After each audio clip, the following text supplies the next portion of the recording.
Welcome back to Thrani, I'm Joe B. Today I'll show you how to perform a lumbar extension and rotation clearing manipulation for patients who have multiple vertebrae stuck in flexion, rotation, and side bend to the left. Let's dive in.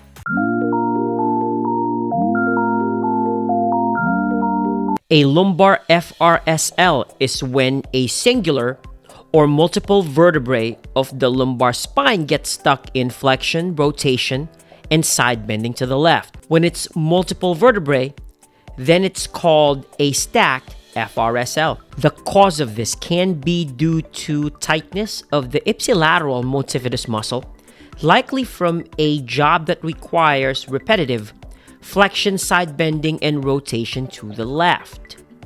Trauma from a motor vehicular accident can also cause it. A flexion, rotation, and side bending to the left vertebrae, or FRSL, can bring about a chronic localized dull aching pain on one side of the low back.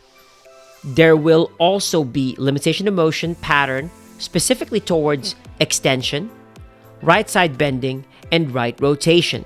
The assessment for FRSL in this animation, we will assume that it is the L3 that is stuck in FRSL. There are two types of tests that determine lumbar symmetry: the seated lumbar flexion test and seated lumbar extension test. Since your patient is stuck on L3 FRSL, then to make that vertebrae stick out, you need to select the seated lumbar extension test. Patient is in short sitting position, feet flat on the floor and arms across the shoulders. The therapist will be behind the patient. The iliac crest will be palpated first by the web space of the therapist's hands.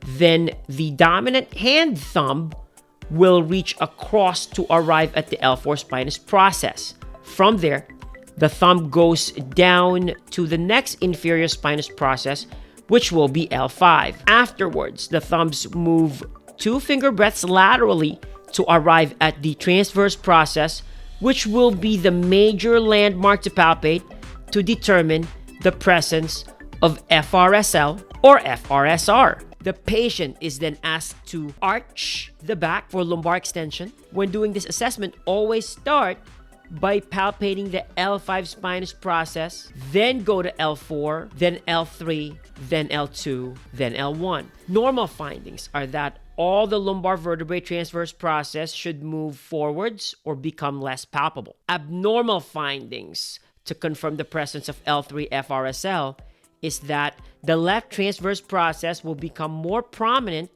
during seated lumbar extension, since L3 left-sided facets are stuck upward and backward. If it is stuck towards L3 FRSR, then the right transverse process will be more prominent, since the right-sided facets are stuck up and back during the seated lumbar extension test. To treat a stacked lumbar flexion, rotation, and side bend to the left, or FRSL, the patient is in left side lying with hands across the shoulders in such a way that the lateral malleolus is in line with the greater trochanter and the acromion, which will also bring the patient to a 45-degree hip and knee flexion. If it is a lumbar FRSR, then right side lying position is assumed. The therapist is behind the patient with the right hand pisiform bone over the right posterior superior iliac spine, or the PSIS, while the left hand holds the patient's left shoulder. The patient's upper torso is passively rotated towards the ceiling so as to take up the slack and get the patient past the mid-range of rotation and closer to the end range. The therapist then proceeds to pull the trunk towards the limit of the rotational range with the left hand, while the right hand prevents the PSIS to rotate backward or the whole pelvis to rotate backward. From there, a quick end range thrust is delivered by the right hand towards more extension and rotation.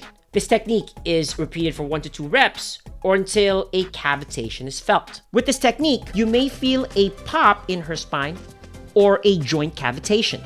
A cavitation is basically when the nitrogen inside the joint comes out of the joint, resulting to a matter change from liquid to gas, represented by a popping sound.